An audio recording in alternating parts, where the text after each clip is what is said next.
BRS పగ్గాలు పూర్తిగా కేటీఆర్ చేతిలోనైతే పెట్టేశారు కేసీఆర్. దానికి సంబంధించి గత 2 రోజులుగా జరుగుతున్నటువంటి కార్యక్రమాల్లో మొత్తం కేటీఆర్ని పొగుడుతుండడం, ఇక మీరు కేటీఆర్ తోటే కోఆర్డినేషన్ చేసుకోవాలని నాయకులకి చెబుతుండడం, అలాగే వారసత్వం పోరైతే ఇక పూర్తిగా ఉండబోదు. ఎందుకంటే కవిత ఎలాగో బయటికి వెళ్ళిపోయింది. కవిత ఉన్నా కూడా కేటీఆరే ఉంటాడు వారసుడిగా వాస్తవంగా చెప్పాలంటే. కానీ కవిత ఒకవేళ ఎక్కడైనా అడ్డుపడే అవకాశాలు ఉండేవేమో. కానీ ఆవిడ పూర్తిగా బయటికి వెళ్ళిపోవడం, కొత్త పార్టీ పెట్టుకోవడం, ఆవిడ సపరేట్గా రాజకీయాలు చేసుకుంటుంది కాబట్టి ఇప్పుడు కేటీఆర్కి ఏ విధంగా అడ్డంకి లేదు. మామూలుగా అయితే హరీష్ రావుకి మంచి పట్టు ఉంది టీఆర్ఎస్ మీద, అంటే తెలంగాణ రాజకీయాల మీద ఉంది. టీఆర్ఎస్ అంటే బీఆర్ఎస్ మీద కూడా మంచి పట్టు ఉంది.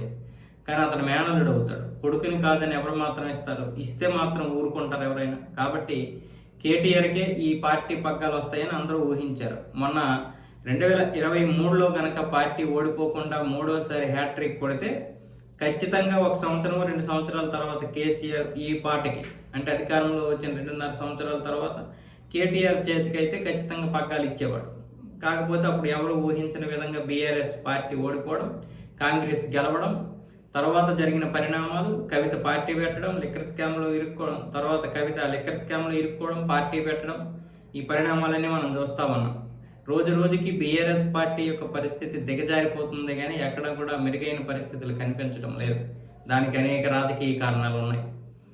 మరి ఇప్పుడు టీఆర్ఎస్ నుంచి బీఆర్ఎస్గా పేరు మార్చుకున్న తర్వాత పార్టీకి జరిగినటువంటి నష్టాన్ని పూడ్చడానికి మళ్ళీ టీఆర్ఎస్గానే అవతరించాలనుకున్నారు. కానీ ఈలోగా కవిత ఏం చేసింది?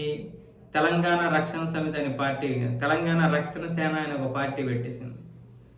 ఈసీ దానికి ఆమోద ముద్ర కూడా ఇచ్చింది.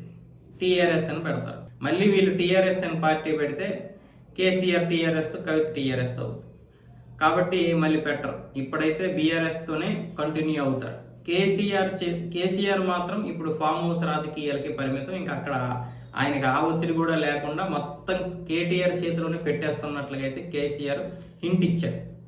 ఎలాగో వారసత్వ కోరువు లేదు, ఇక ఈయన ప్రత్యక్ష రాజకీయాల్లోకి వచ్చే పరిస్థితి లేదు. కాబట్టి కేటీఆర్ చేతిలోనే పెట్టడానికి అందరూ మొగ్గు చూపుతున్నారు. ఇంకా దానికి ఇంకా అధికారికంగా లేదు, కానీ ప్రస్తుతానికి కేసీఆర్ అయితే హింట్ ఇస్తున్నాడు.